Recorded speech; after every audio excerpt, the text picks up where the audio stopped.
Le nouveau manuel de la Bible.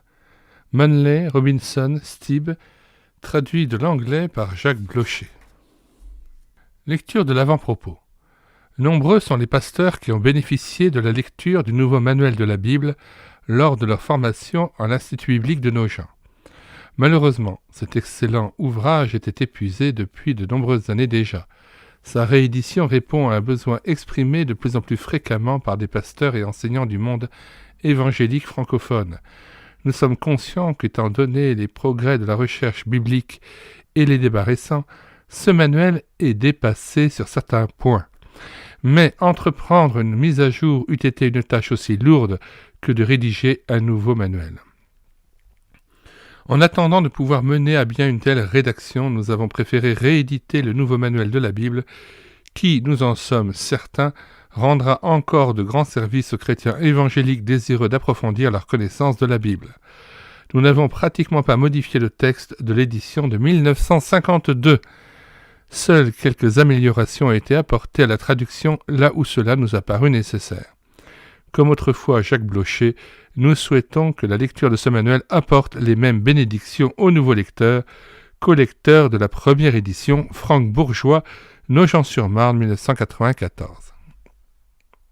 Avant de lire l'introduction à cet ouvrage, nous voudrions signaler que nous avons mis le lien de téléchargement gratuit du nouveau manuel de la Bible dans les commentaires de cette vidéo et une partie de la table des matières, celle-ci étant tellement importante, il était impossible de pouvoir la communiquer entièrement.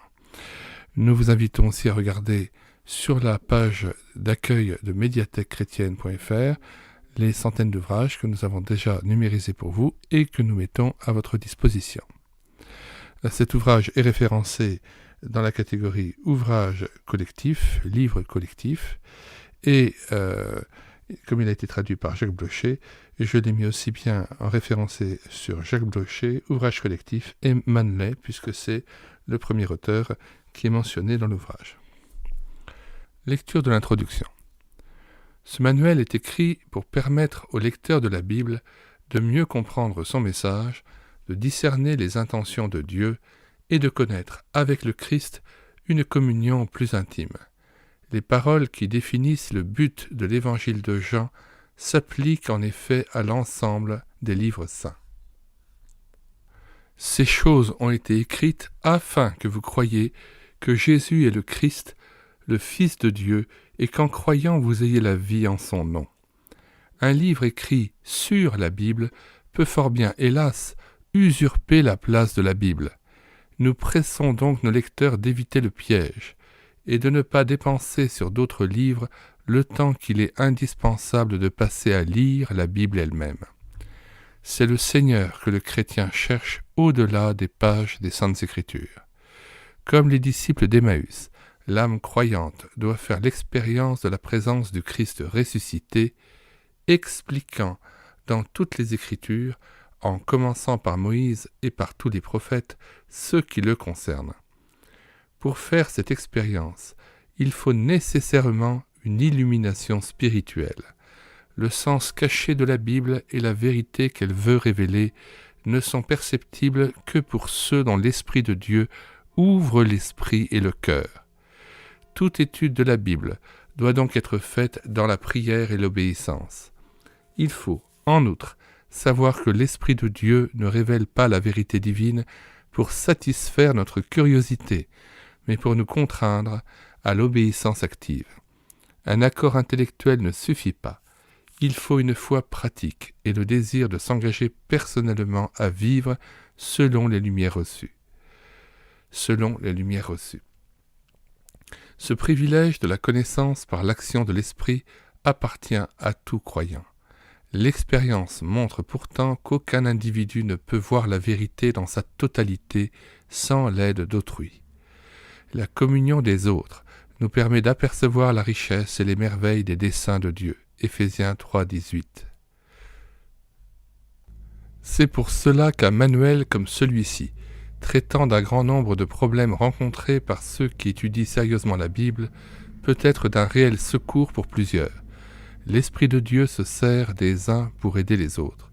Dieu nous a fait dépendants les uns des autres. Pour être utile, l'étude de la Bible doit être complète et systématique. Le texte ne livre pas ses trésors au lecteur occasionnel.